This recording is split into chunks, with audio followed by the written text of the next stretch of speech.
Let's get physical. It's Jordan here, back again with this week's update on all the physical releases coming to the Nintendo Switch October the 6th until the 10th.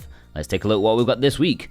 Little Nightmares 3 is releasing this week, the third game in the franchise, but the first not to be developed by the original team.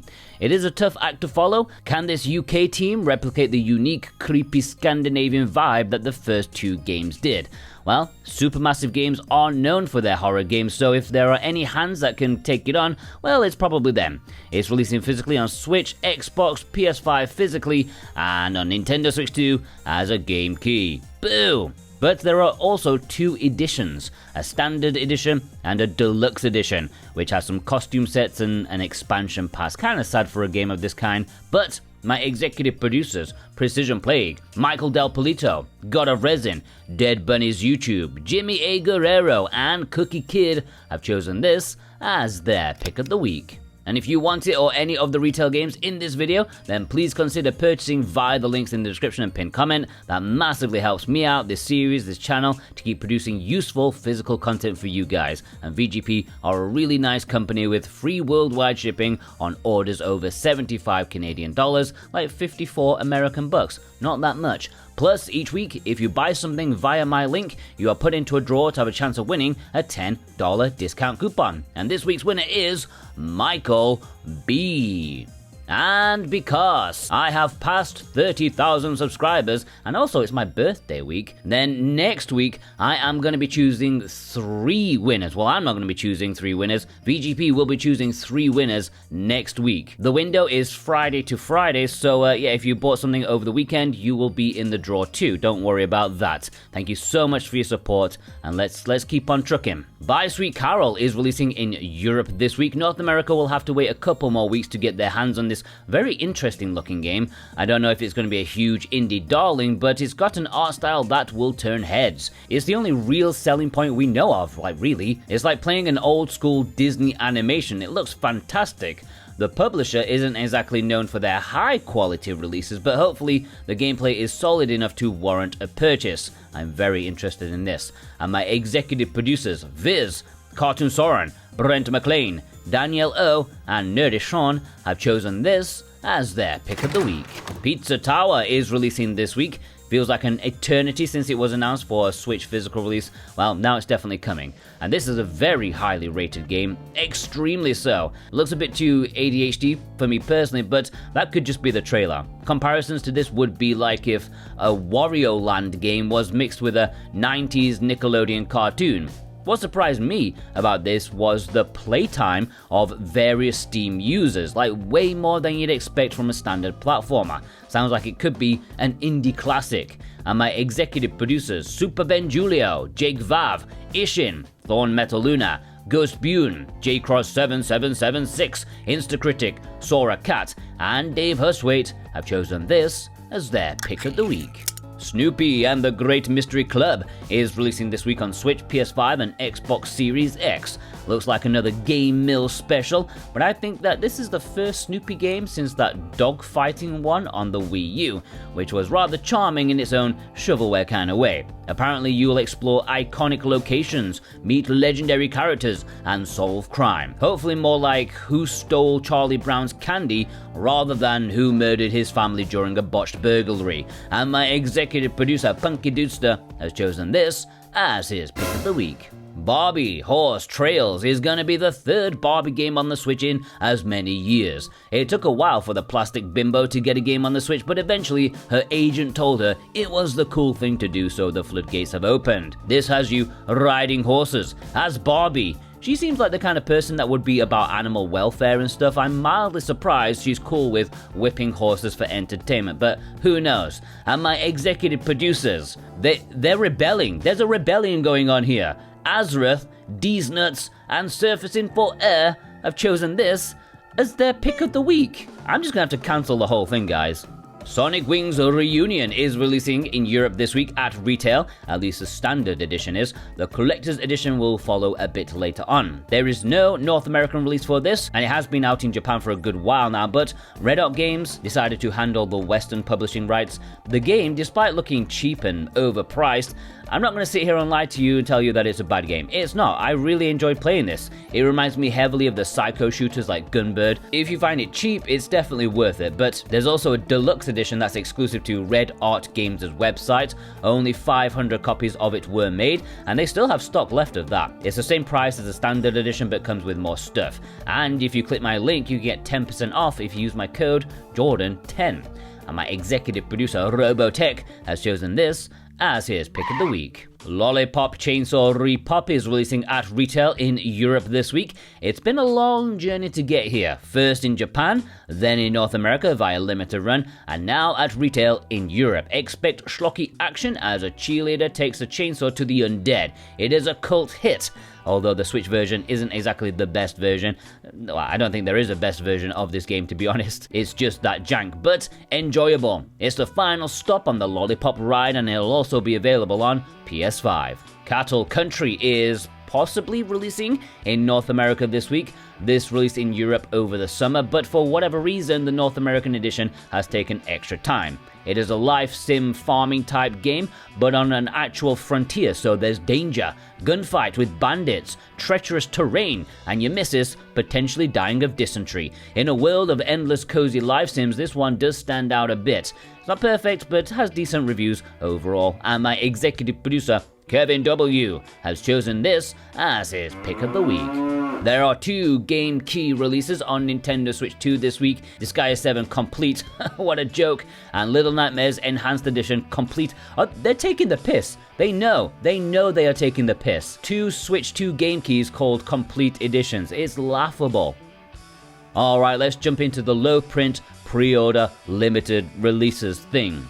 The Pale Beyond is Super Rare's latest Switch release, and this is a survival resource management style game that has you making choices as to whether you'll survive the expedition. A choose your own adventure thing, probably very well made, but looks boring as sin for me personally, okay? I just got exhausted looking at the Steam listing. There are 3,000 copies available on Thursday at Super Rare Games if you want it, and my executive producer Jennifer M has chosen this as her pick of the week. Tomba 2, The Evil Swine returns, is up for pre-order right now at Limited Run Games. The cult classic sequel is even cultier and definitely more classic-ier. Maybe, I don't know. But these games are that people loved as a kid. Whether they've aged well, there's some disagreement there, but it's nice to see them come back, even if this has to be powered by the Carbon engine.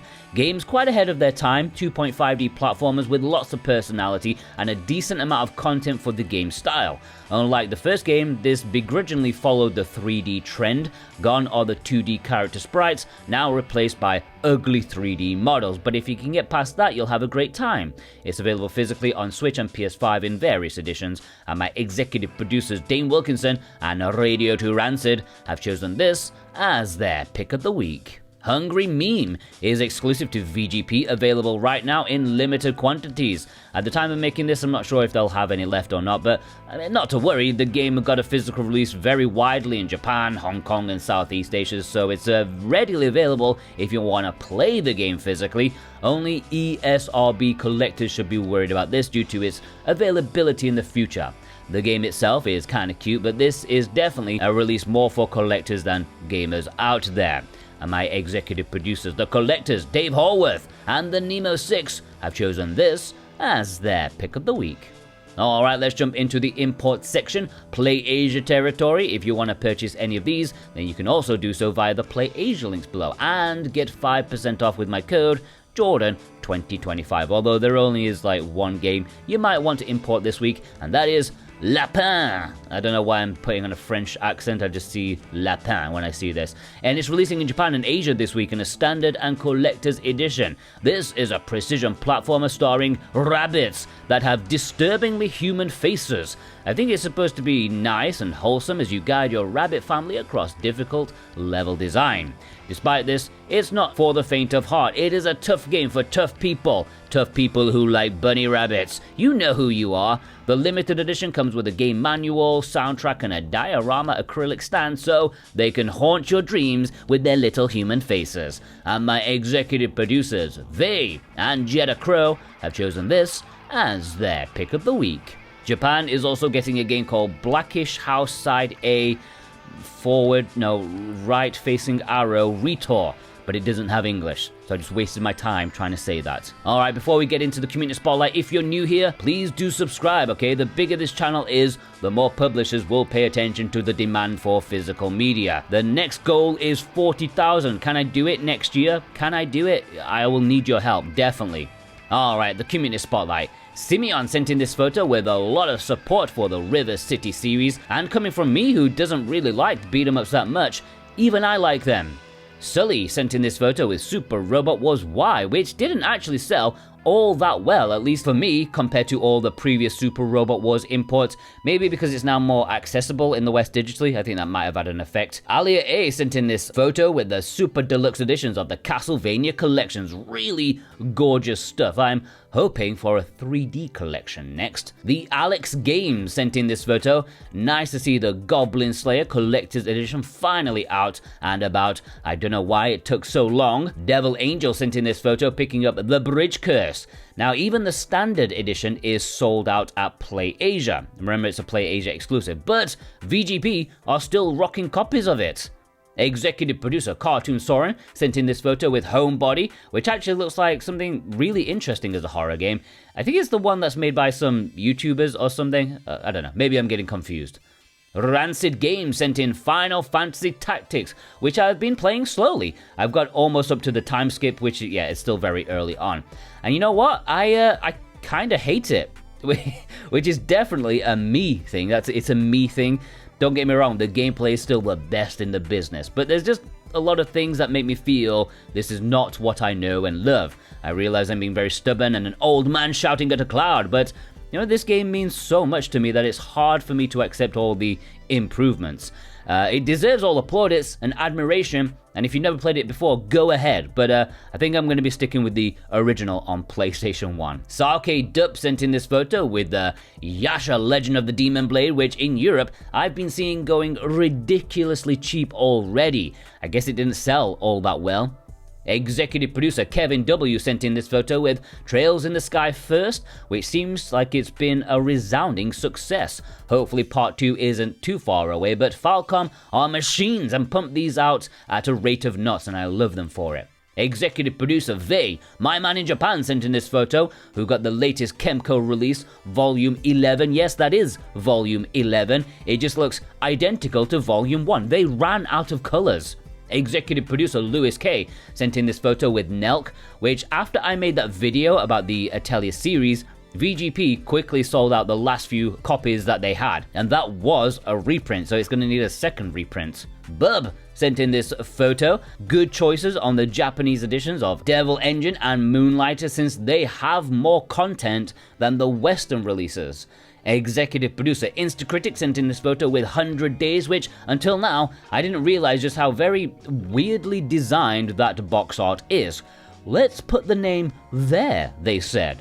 Mr. Matt Hobb sent in this photo. So, the Corpse Party Tetralogy Pack, it was announced to get a North American release exclusive to Amazon, but that seems to have disappeared, and no one knows what's going on. Maybe it will still be an import exclusive, who knows? Executive producer Ghost Bune sent in this photo. Again, another Trails in the Sky. I think when we do our Games of the Year list, I know this is going to be near the top of the list. Executive producer Surfacing for Air sent in this photo with Crypt Custodian, a game by Kyle Thompson. And honestly, if he made that game all by himself, that is genuinely impressive. Cresolac sent in this photo with Shoot an Order. Sadly, while it's come to light that both the Asian and the Japanese releases have English, both need to be downloaded. It does not come on the cartridge. Shojan sent in this photo with more import bad news. This complete edition of River City Girls isn't actually all that complete. The DLC is not on the cartridge, and the versions of the game are lower than previous releases. I think only River City Girls 0 is actually complete. The others have an update, which is absolutely lazy of them. But it is Arc System Works. I shouldn't be surprised. They are a very lazy, often penny-pinching company. I've just made that decision right now. They've had too many lazy stuff going on. Executive producer Dave Horwath sent in this photo with Gundam Seed, a pretty fun action game. Now I can see why it's an import exclusive. It is a fun game, but it's a remaster that is very minimal, and it does feel like you're just playing a PS Vita game, which won't fly as nicely in the West. Skip to the end. Don't skip to the end, that's their name. They sent in this photo, and I do find it amazing that in this climate we can still see games like RZ on store shelves. Physicals cannot be dying if a game like RZ is trusted to be on store shelves in Europe. It doesn't make sense. Alright, let's have a roundup. Axeru. Jamie G. Jedi Boy Scout. Franco F.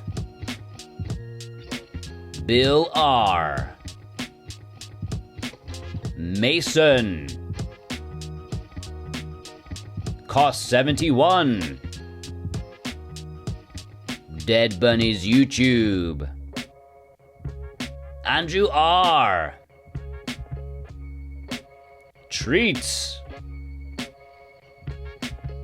Vasilios. Paul S. Stefan N. Chip Chip. Gundam Base XE. The Family OG. McLaren. Kevin the Time Geek. Ashura G.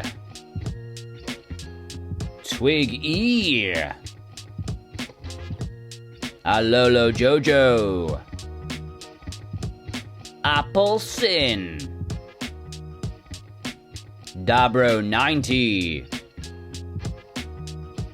Max 1216. Starvey. Alright, if you want to send your pictures, the details are on the screen right now. Special thanks, as always, to my executive producers. Here we go.